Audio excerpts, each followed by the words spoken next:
Oshay Duke Jackson. And I actually wasn't doing a lot of these videos until Tariq and Oshay came on the scene. I never talked about Black American issues until these two came. So a lot of that was to push back and to make them reconsider some of the things they say about us. But it looks like he took a little break. He abused the discussion that we had, and he's gone back, and now he's not only talking about issues, which is fine. You can criticize some of the things he talked about are really true, like corruption and the things that we already know about Africa. But some of the other things he talked about sounded like somebody that has a deep hatred for Africans. And I'm like, so why are you there? You don't need to be there. You know, you really don't have to be there, because we also don't like you like that. You know, so Oshay has become a pest. Auston Holleman has become a pest. We want Black America in Africa, but we don't want these Black Americans in Africa. There's a difference. We want Black America in Africa. A lot of us believe that Black America has an ancestry connected to the continent of Africa. So we do like Black America in Africa. But if these are the Black Americans you're going to send us, Africans would develop some fatigue, and you will have yourselves to blame for sending us these Black Americans. You know, you will have yourself to blame. And these people are wise. That's why they're in East Africa. Why don't they do this bullshit in West Africa? They know it's not going to fly. But I think East Africa will catch on, and we need to get more of our people listening to us so that they can develop some hostile attitudes towards some Black Americans. Not all, but some Black Americans, like an Auston Holleman, like an Oshay Duke Jackson. Okay, I know a couple Black Americans in Africa. I actually have a consultation with a brother next Sunday where I'm going to help him with his move to Ghana. I'm going to give him some good advice for his move to Ghana. So obviously, I don't hate Black Americans. See, and I want to give him those guidances because that is the Black American that I want in Africa. So it's not all Black Americans. It's specific individuals like Jerello, like Auston Holleman, like Oshay Duke Jackson. These people have become like agents, cancers. They've become like, I put it on the community tab.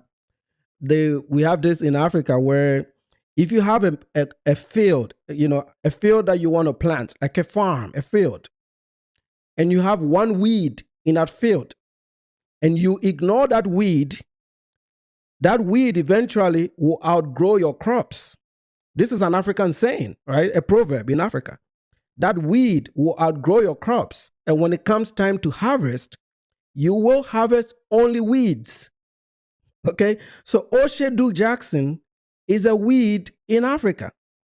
Through Oshay Duke Jackson, we got Auston Holleman because he invited them to come over.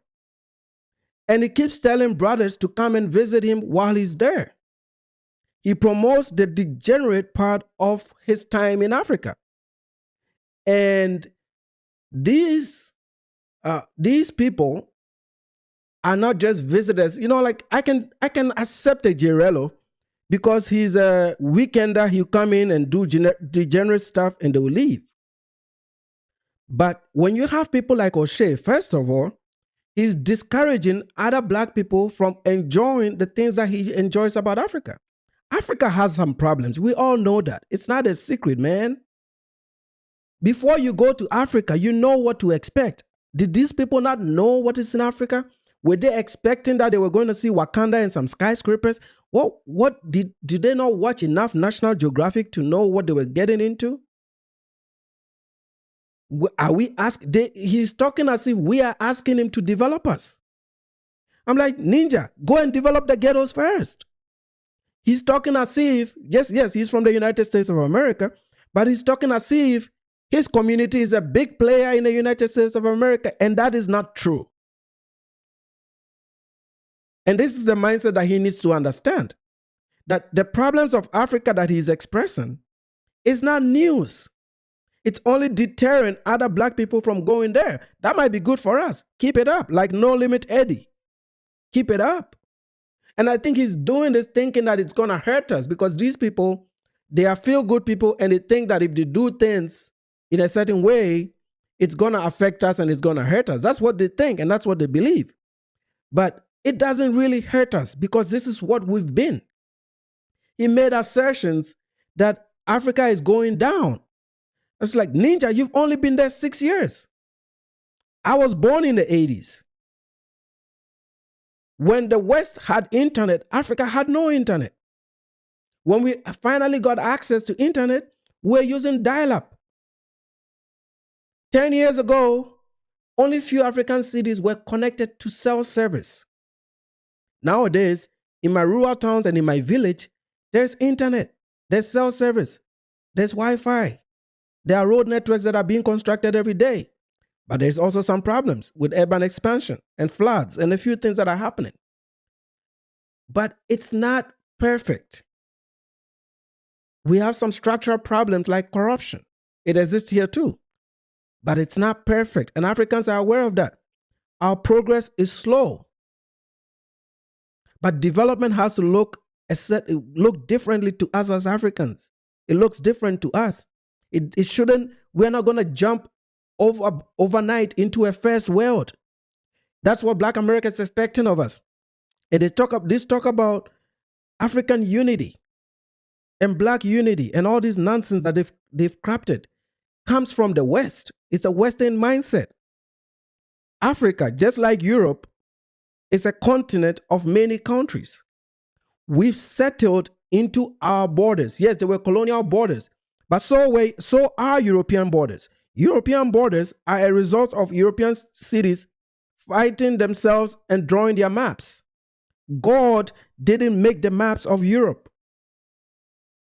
And God didn't make the maps of the United States of America. They came through conquest, agreements, cessations. And so is Africa. And that our colonial past is also part of our history. So you can't expect Togo to be the same as Ghana. Togo is going to be governed differently from Ghana. Nigeria is going to have a set of problems different from Ghana. Sierra Leone is going to have a set of problems different from Ghana. Congo may have some Ebola crisis going on, but Ghana never has. So if you take the entire continent of Africa and you look at it and pick one person's problems and project it on everybody, you are missing the point. That is the mindset of the Western Black. They still think that we are supposed to be one people. It's not going to happen. Those are the dreams of that useless Panafricanism. It's a Western ideology. We've accepted our countries as individual sovereign nations. The African unity we're talking about is integration and trade. It doesn't mean that I have to be Kenyan. It means I have to be nice to my Kenyan brother, and I have to be able to buy tea from Kenya and sell Kenyans cocoa from Ghana. It means that we can have an educational exchange or cultural exchange, just like the European Union. It means that we can facilitate some border and trade agreements, maybe visa-free travel. So what the South Africans are doing, if they don't want African migrants like the Zimbabweans and the Malawians, which because they had some tough, sanctions from the West, so it killed their economies and it forced them to leave just because they were trying to reclaim their lands. And South African citizens say, okay, there's too many of you and you're illegal, go back. I can understand the South Africans. I can understand it from a logical point of view because that immigration is not controlled. And that immigration creates a lot of pressure on them. The problem with the South Africans is they are not targeting illegal immigrants. I'm not one of those Africans that think that every African should move into South Africa. It's not sustainable. That's not normal. The challenge we're giving our brothers in South Africa is you can demand that people that are illegal leave the country. That's okay. But don't target people that are legal. And that's not what the South Africans did. But Oshay is saying Black Americans should support South Africans because they are chasing out African immigrants. because he hates Africans, which is fine. I'm not going to sit here and say every African should move to South Africa. I want each individual state to do better. Some are going to do better than some. And it is up to us Africans to respect the laws that are set by different sovereign nations. It's only in America that people think that every African can just approve from one place and go to the next. It doesn't work like that. We are sovereign, independent countries. And we can make certain things work for ourselves, and that's no problem. But Oshay is not looking at it that way. Oshay is looking at it like, oh yeah, chase the Africans out, they're bad, Nigerians are bad, generalizing, they're all this, they're all this, they're all that. Starts to diss Nigerian features while looking like a reincarnated monkey. Like, what are you talking about, dude? They were mistaken for Nigeria. No, they will not. Number one. Ain't nothing Nigerian about me at all. I don't care how big my nose is. Jigga, I ain't no Nigerian ever been. Oshay, let me see if I'm recording. I think I am. Oshay Duke Jackson hate Africa. And he exposed himself. I think just give people time. You know, you will get to know their true color. What is their true intention, really? You know, for me, I will clearly say, I do not trust Black Americans in Africa. I don't. So this statement you just heard from Sheku. If you're a Black American, you're going to listen to this and you think, oh, did he really said that? This is what I'm trying to say. The more you send people like Oshay Duke Jackson to the continent, African brothers like Sheku, he's Sierra Leonean British, so he's African. African brothers like Sheku, Nana, and the rest of us eventually will make Africa not a comfortable place for even the good travelers to Africa. You're doing things that Europeans don't even do. You guys complain about white people all the time. I've been in contact with Europeans since I was a kid because my dad owned a hotel in my town. My dad built the first hotel in my town.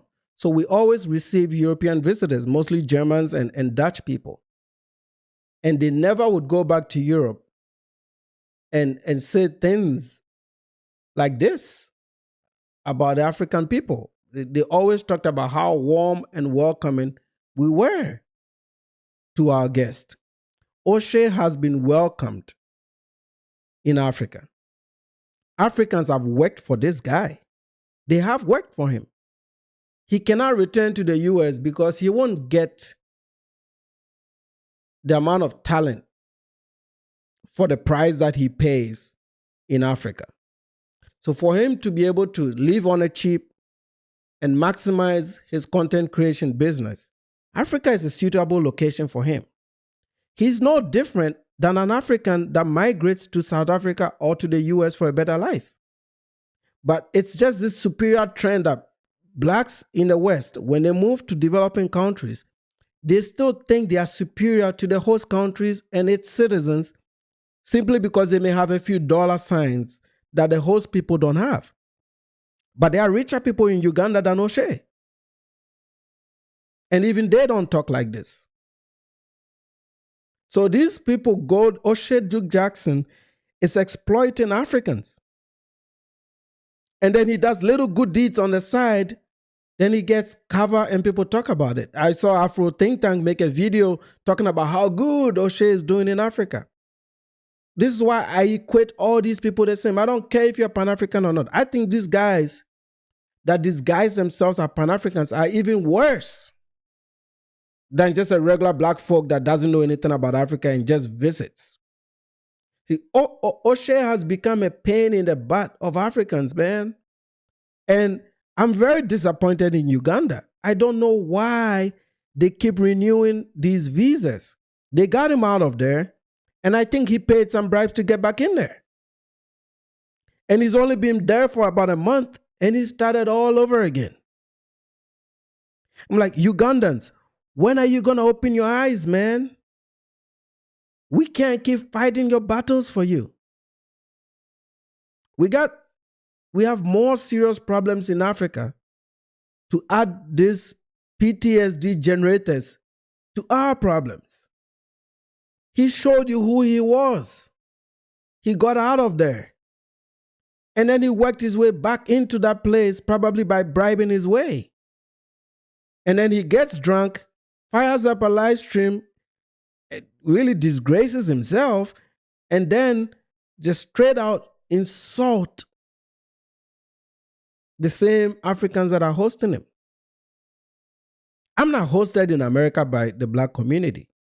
I don't make any money off of the black community in America. I don't. I work in corporate America. That is my company. My whole team is literally 99.9% white and Asian. A mix of white, Asian, and maybe one or two Africans walking around, you know? So I don't make money, even on YouTube, I don't make money off of Black America. I don't fundraise. I don't ask for donations. I don't ask for super chats. So I don't make money off of the black community in America. Even when people have called me for consultations about moving to Africa or even their career advancements, I do it for free. I don't charge them anything. I give people 30 minutes to an hour of my time for free. So I am doing some type of a service. The Ghanaian lawyer that, in my wife's case, where she does pro bono, 2 or 3 pro bono cases a year, she's serving the community in America. The Ghanaian doctor, the Nigerian doctor, the Kenyan nurse, they are all doing a service. Yes, they get paid for it, but they are saving lives. They are working. Work is not free. They get compensated, yes, but they do a whole lot of good in America. As long as they are legal, I got no problems with them. I don't care where you're from. As long as you're legal and you're playing by the rules and you're paying your taxes and you love your community and you're being a good person, I have no issues with. I don't even care what your political ideology is. Some of my best friends are hardened liberals, but I still get along with them. I don't care. So the frustrations that he's going through in Africa it's manufactured. It's not true.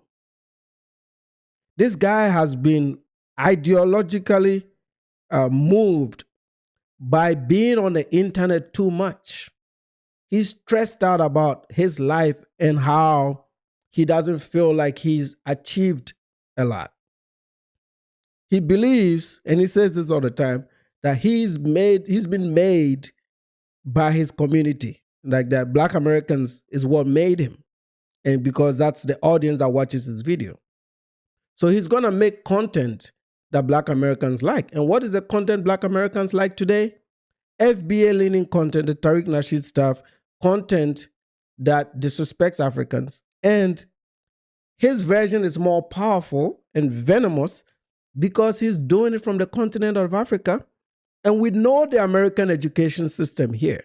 I mean, I saw Jason Whitlock today still talking crazy about this African religion and why Polarun should not be playing for the United States of America and why he's an anchor baby and all kinds of bullshit, even though the guy is born in America and he went on a big rant about birthright citizenship.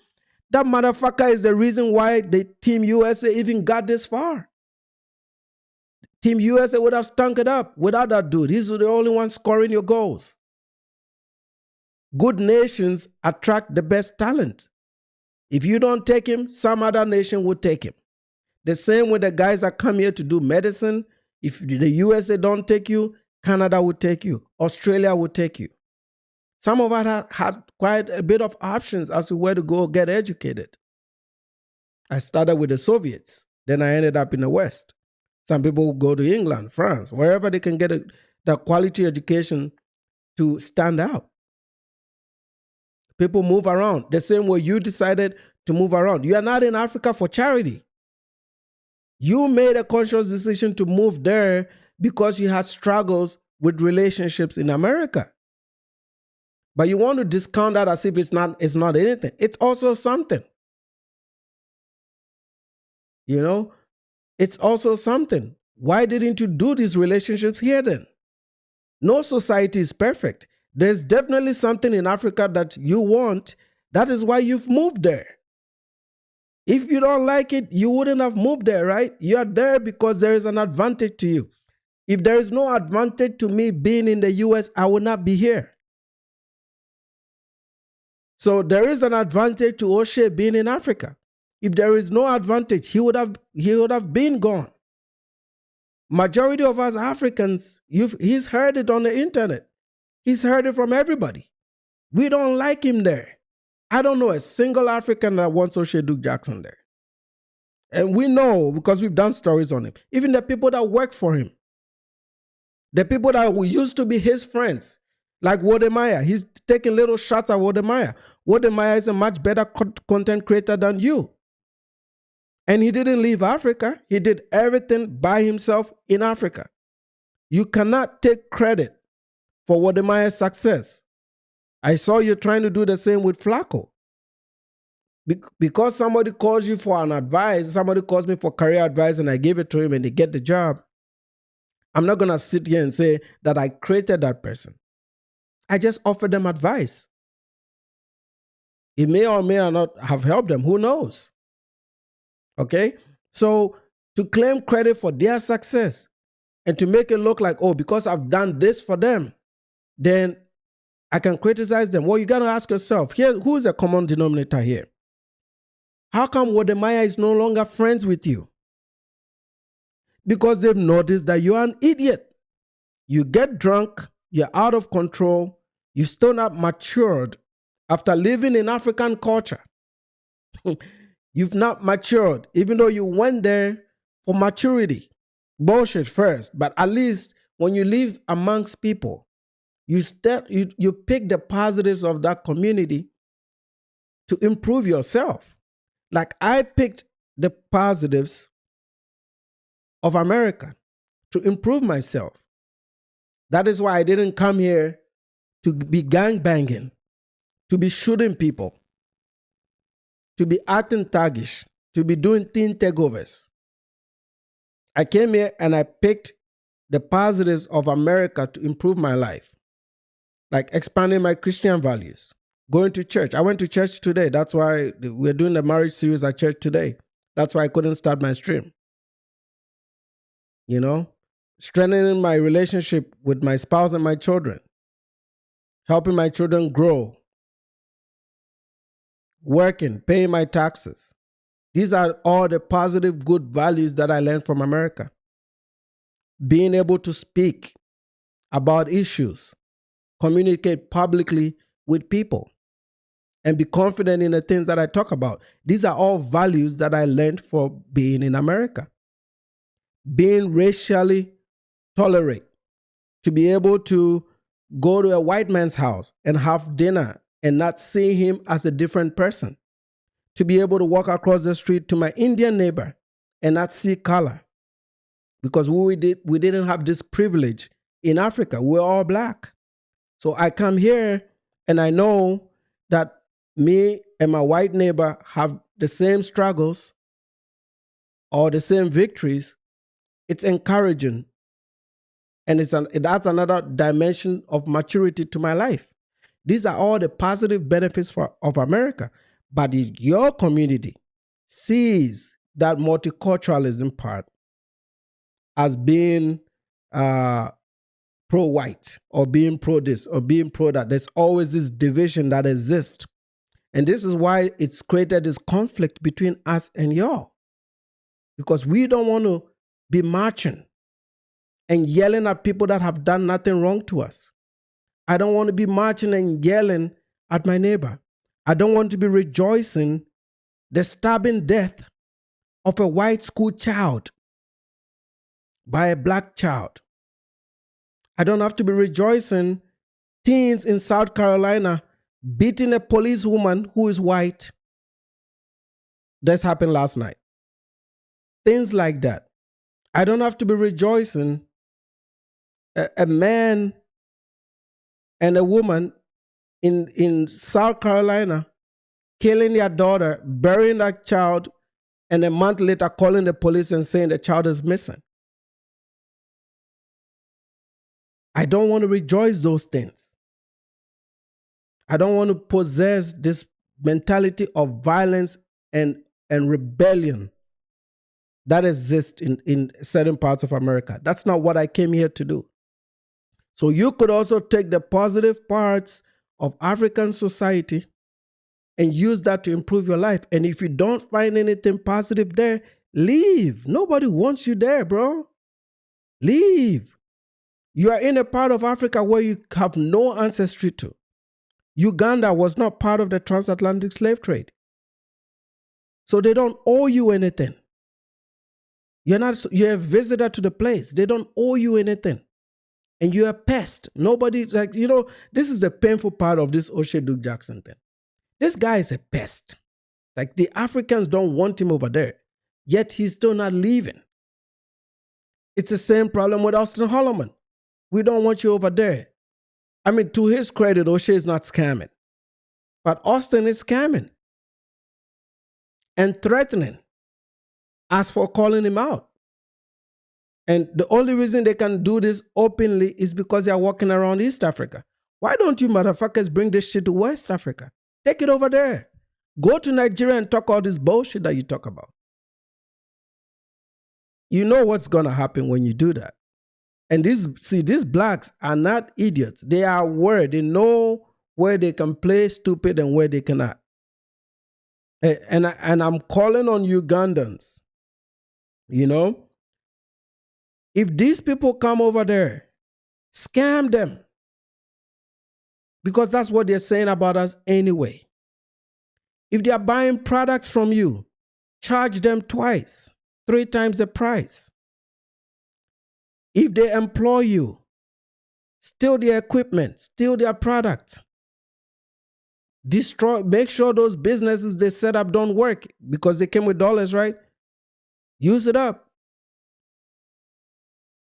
If they, if they want to buy real estate, sell them customary land and give them a fake title. And watch them lose $10,000 and $20,000, $30,000, $40,000. Eventually, they're going to leave. Because your government is not going to push them out. This is why we need to expand our broadcast to lots of people in Africa. We have to treat these people the way they say we treat them. Because the painful part is, if this is not true, and they are amplifying these things, they are destroying our image using a very little, small encounters. Some of them don't even have these encounters, but they're going to say it anyway, right? So if that's what you're going to say, then why don't you just do it? I'm not calling for violence. Don't be violent to them. I'm just saying, just don't be nice to them. Because they are taking our niceness. You've been so nice to him that he comes on the internet, roughs you up, say a whole bunch of shit, makes $500-$600 in super chat, and laugh their way to the bank while discouraging other black folks from traveling there. Yet he will never leave. If it was that bad in America, fellas, you wouldn't even have to tell me. I'd be gone so fast. If a place is so bad, why? This is what I haven't understood. If the place is so bad, why are you there? I know the hood is bad. That's why I never go there. I don't even know where the GPS turns to go to the hood. I mean, think about it. 20 years in America, and I've never stepped foot in a hood, not even driven through one. Not that I'm aware of. Maybe I did without knowing it was. I just do interstates, suburbs, and downtowns. That's it. The latter, very rarely. Okay? In 20 years, 20 years is literally a lifetime. And I haven't been to the hood because I don't deem it safe enough for me to be there. Okay? So if Africa is unsafe, like No Limit Eddie says, if Africa is going backwards, like Oshay says, why are you there? Leave, man. Come to beautiful USA. There's so much opportunity here. You can double, triple X your money on this side of the Atlantic. You can do a whole lot more without dealing with mosquitoes and the dust. Why are you subjecting yourself to all these issues. This is why this is bullshit. If it is that bad, and he makes like, oh, that's why you guys leave and this is leave. Well, then why have you left? We didn't ask you to come over there. You have no ancestry tied to that place. Matter of fact, you even claim you have no ancestry tied to Africa. So why are you there? The moment you change your ideology to believe you're not from the place, you should have left. There's nothing that should keep you in Africa. Why are you there? First of all, we Africans, we don't want you there. We don't like you. We don't want you there. Then you yourself don't want to be there. So why are you there? You left Uganda because you got into a little bit of trouble. Then you bribed your way to go back there. And then you get drunk this morning and you start all over again. Why are you there? That is a question you should ask yourself. Why are you there? You should not be there. We know our problems. It's not hidden. It's in the books. It's on TV. You are not the only Black American that travels to Africa. You are not the only American that travels to Africa. You all just seem to be the ones that complain the most. It's usually Black Americans are the only ones complaining. The last people to visit us are the ones that are complaining the most. Europeans have been coming there since I was a baby. And they don't complain because they know what to expect. Their education system has taught them enough about the place. So nothing wows them when they get over there. Okay? So if Africa is going backwards and its disease is infested, and he was talking about how people are out there, that people have no soul when they are walking, they look depressed. How come they are not on antidepressants like people are in the West? How come they are not having a drug addiction problem en masse like here in the West? If they are so depressed, Africans live free. How many homeless people have you seen in Kampala? Not very many. And most of the time, if you see them, it's because of a mental condition. They just don't want to go home. There's a family home for everybody. If you have shelter, you've solved 50% of your problem. So people are not walking around soulless. Yes, it's hard for some people to get jobs in certain countries. But that's not the problem across the continent, across the board. You know, there's corruption. Everybody speaks against it. We all speak against it. We hope it stops. Some countries, like my Ghana, keeps jailing politicians that have stolen money. So obviously, we're making changes to these problems. The US government just extradited a former Ghanaian official to go serve prison term in Ghana because she fled to come hide in the US, and they sent her back 2 weeks ago. So we are doing the things at slow pace, but at least we are not overlooking some of these things. Okay, so if Africa is not the place for you, why are you there? You should just leave. Like I said, if I lived in Black America, the day I made my first video about Black America would have been the very day I leave Black America. But I don't live in Black America. You know, the part of the United States where I live, I love this part of America, which is a place where I live that is predominantly Judeo-Christian, with a few Hindus, that Sunday everybody goes to church, that kids play with nobody shooting them or fighting. There's no fighting in my neighborhood. Nobody throws punches here. Kids here are well behaved. They want to go to Harvard and MIT in this neighborhood. In Frisco and Prosper ISD, the kids shoot for Ivy. That's their target. They're not killing themselves. They're not doing YN bullshit. So of course I like this part of America. You know, and this is Texas. Is what is beautiful than cowboy culture here. Absolute gorgeous. No problems with white America. Love it. Love it. You know? So you will never find me speaking negatively of the United States of America. I've never done it. Actually, I've been very pro-American in all my things that I talk about. So me calling out YN culture is very pro-American because it's bullshit. You all don't have the balls to talk about it. You want to gaslight everybody about that stuff. That's why some of us talk about it.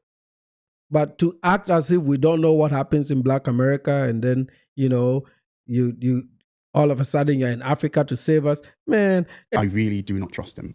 They're temporary. Their love is always temporary. You have to understand people, they do things mainly for clicks, mainly for donation, really. It's a thing I've actually seen time out of time. I've actually studied the patterns. Oh, y'all want to give me all your money? Give me some more money so I can go to South Africa and find me one of them ladies I'm gonna marry. Give me all your money. I'm gonna get some more drink. Thank you, Brother Kyle. You got somebody give it to me because when things start to get, let's say, difficult, you don't normally expect them to stay tuned, right? You expect them to exaggerate, to generalize. And it's a thing I've actually studied of all the Black Americans living in Africa. He went live on his channel, and I don't subscribe to his channel. The thing just come up recommendation randomly, and it was like, oh, live. He doesn't normally go live, honestly, right? But I don't really watch his channel. So this was the first time watching him live. I was really hoping to go into the live stream. I wanted to learn why Black Americans should support South Africans. I think we all know now, it's a hot topic, really. As an African myself, you understand, I'm very proud of the continent. I've mingled with South Africans. I know South Africans up close. I've dated 3 South African ladies in China. They love their country. I work with South African, I'm not joking, whites. I worked with Black South Africans, you understand. I have a bit of taste of their culture. I apologize. So many people out there, they're experiencing hardship at the moment, really. So also South Africa is in transition. Surely it has left a bit of taste on many Africans out there. drink to that. What? Nigeria? What? I'm putting a what? Do y'all know about y'all? Do y'all know what they already said about y'all before I was born? Do you know how many government, what y'all been trending? Who is this guy? Well, I think it's best for me to leave that to him to explain. And I'll add the GA. How about that? But ain't nothing Nigerian about me. Add a motherfucking thing. Ain't nothing African about me. Nothing. Okay? Understand that. I am from Sacramento, MNF, California. I'm from Del Paso Heights. Don't you ever forget that. Black America made me. Ain't nothing about me from Ghana, Nigeria, I ain't from there. I'm here, but I ain't from there. Don't get it twisted. There you go. He's a proud Black American. I think on his live stream, somebody commented, it's like, if you visit South Africa, chances are they might mistake you for a West African, a Nigerian. And then he was like, there is nothing about me that look Nigerian. I don't like to use this word, but I'm going to use it. Nigga, you look so Nigerian. Mate, listen, no disrespect to Nigerians, but Nigerians do have big nose. It's true. They really do have big nose. They have big features. They're big people, big personality, right? They are actually quite creative. I like Nigerians. I'm not going to lie to you. Surely they have a very bad reputation out there. And these are people, I would say, who are very smart. If you go to the States, many Nigerians out there, you'll find they're doctors, lawyers, engineers, really. They're doing relatively quite well. They're very successful. They focus on business, really. And that is one thing I like about them. Whenever I get in conversation with Nigerians, brilliant. Surely, because of the hardship that happened in Nigeria, I think we all know the 419. I think, it's not nice. Let's put it that way. So surely it has actually destroyed the reputation of Nigerians. And of course, and what is happening in some part of Nigeria as well is unstable. Let's put it that way, unstable. In the northern part, it's sort of religious sort of conflicts and tribalism. It's a thing that happened, not just in Africa. I think that's the thing many Black Americans always say, the problem with Africa is tribalism. Or see, they don't have that in the States. And guess what? I used to live in America. I am going to expose every single thing in this podcast. Now, I listed some things, some of the points, man. When he starts speaking, he never stops. Right? He will continue. We'll keep going on and on and on. So the first thing I noticed from that live, well, clearly, he doesn't like Nigerians. Every Black group, Black American, Jamaicans, what? Haitians, what? Well, hold on. Somalis, come on now. Are you serious?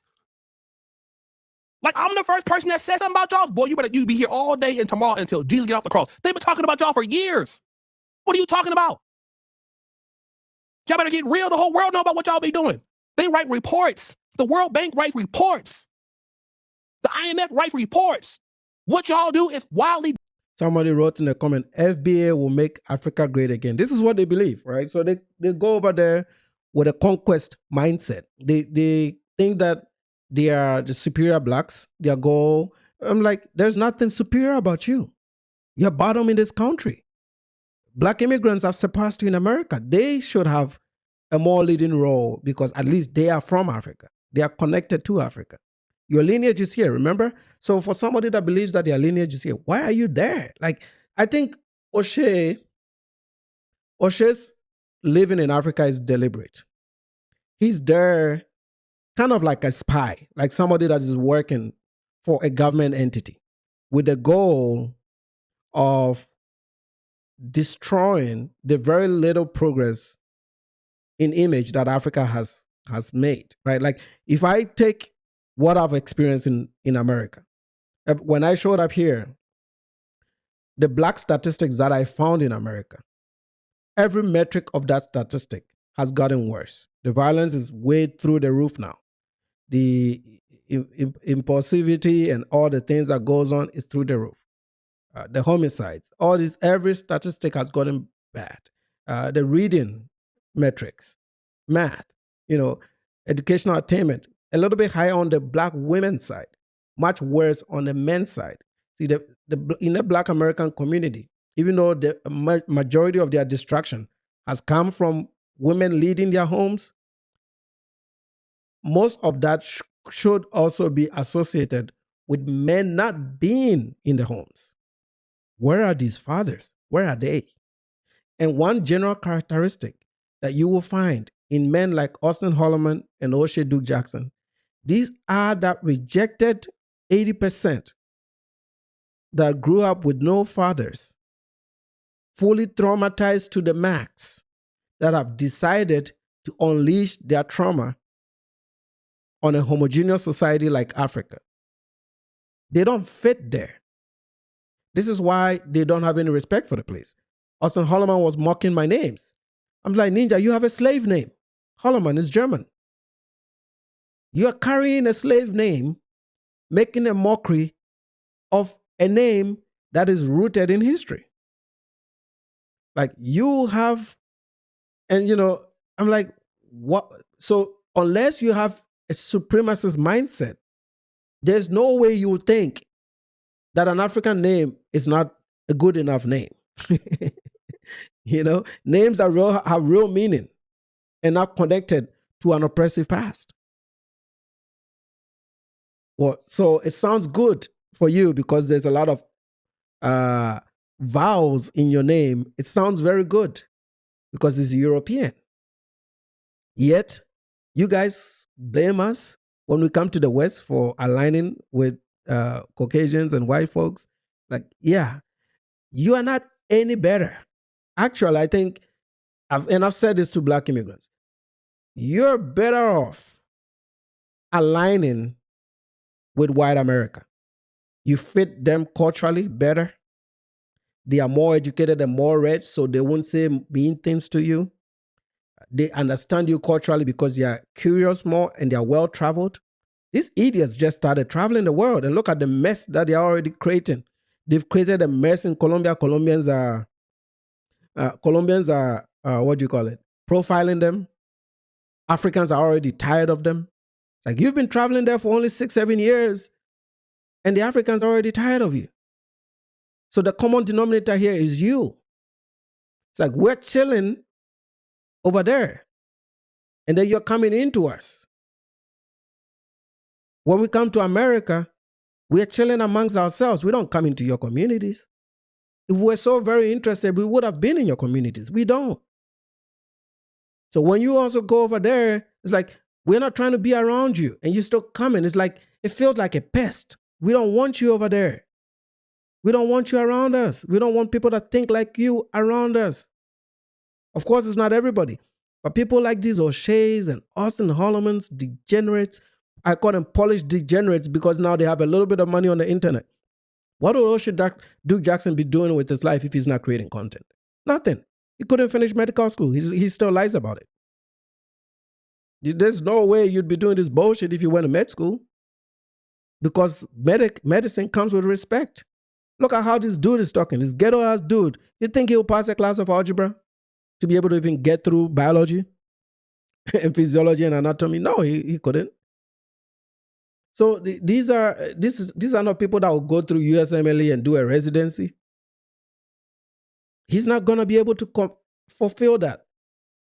So these people are only have been able to have a say only because they got on the web earlier on.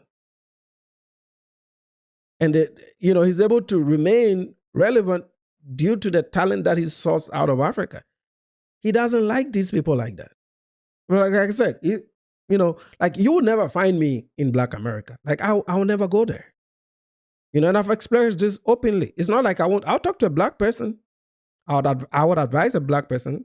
I would share opportunities with a Black person. But I won't visit. I won't go into a Black home. I have a few Black friends, but that's because we have personally something in common. So it has to be at an individual level. It's not a community band for me. But when there's an overwhelming Black majority location, I will never be there, mostly for my safety, because the data tells me not to be there. So if that's how you feel about Africa, you shouldn't be there either. Maybe you should go to Cape Town and say, okay, I'm in Cape Town, South Africa, which is racially diverse, which kind of mirrors the US in a little bit. So I wouldn't be offended if Oshay lived in Cape Town, because it kind of mirrors the West. It feels like the West. It's Africa, but it's not really that Africa that everybody knows, right? And that would be a more convenient place for people that come from the West. But for him to go to places like Uganda, feels like it was a pre-planned exploitation, just like the people that arrived in Africa to exploit Africans and take slaves.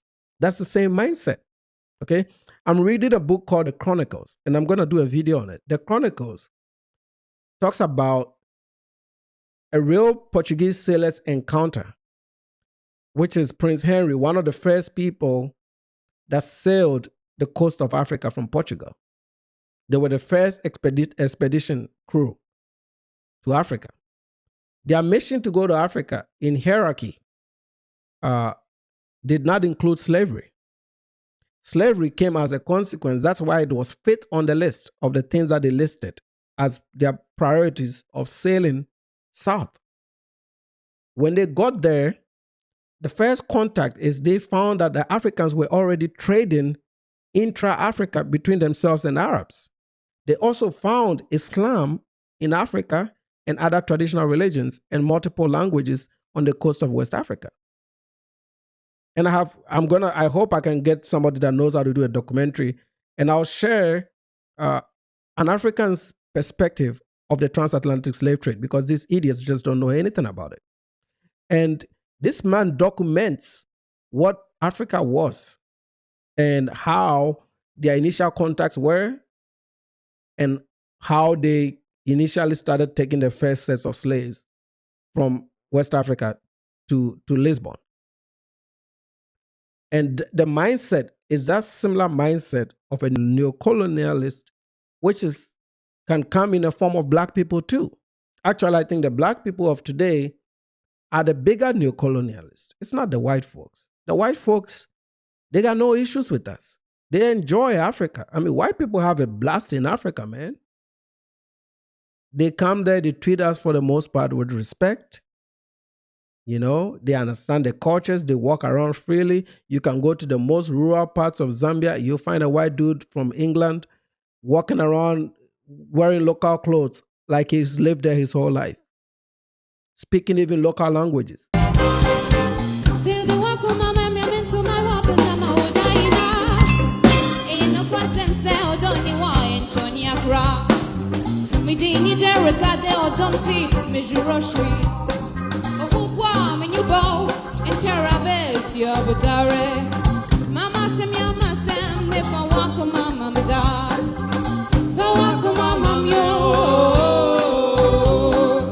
These idiots have lived in Africa for 6-7 years.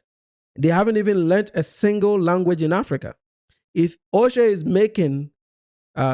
is referring to us, he changes his accent to mirror the accent of the shit that they showed them in the movies growing up here. Like this anti-Negro terms and way of speaking. Oh, we're up in, I'm a to be like that. And I'm going to here to come in here. And I'm coming here. Come here. Come here. That's how Oshay speaks when he's trying to talk about Africans, as if that's how we sound. That's not how we sound. But they make those things. And they mock African names. I mean, is there any level of bigotry beyond this? This is why you immigrants in America, and a lot of you don't listen. You should not be fighting these people's battles, man. They are the racist. You see, Black Americans are the most racist Americans in America. A lot of people don't know that. These people are the racists. They are racist towards other groups, bigots, hate white people, celebrating the stabbing and killing of other people. That's what they do. And when they are not doing that, they are killing themselves. I mean, how worse can it get, man? And this is what we are allowing into Africa. Like East Africa, man, wake up, fellas.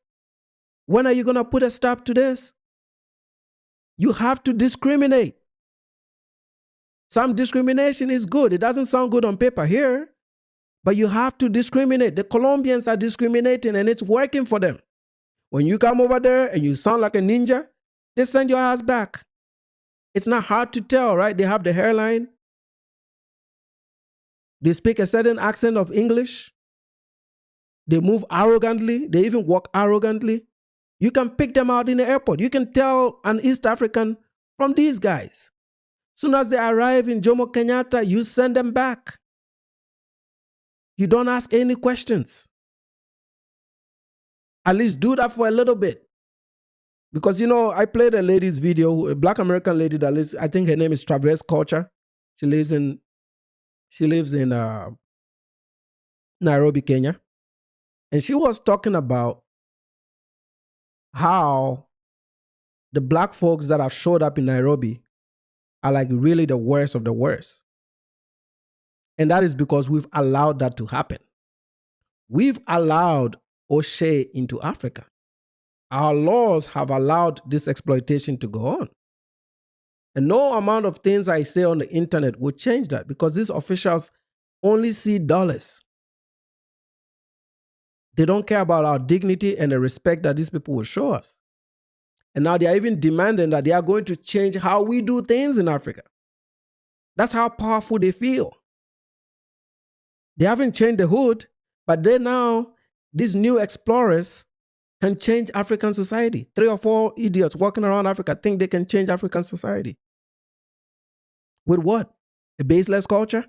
Like, what are they going to change African society with? But we've allowed this to happen. We are to blame. He got out of Uganda. You guys ran him out of there. And then he paid his way back in. And you've allowed him to come over there. You know, and at some point, you have to just say, man, enough is enough. You know, this is not good for us, man.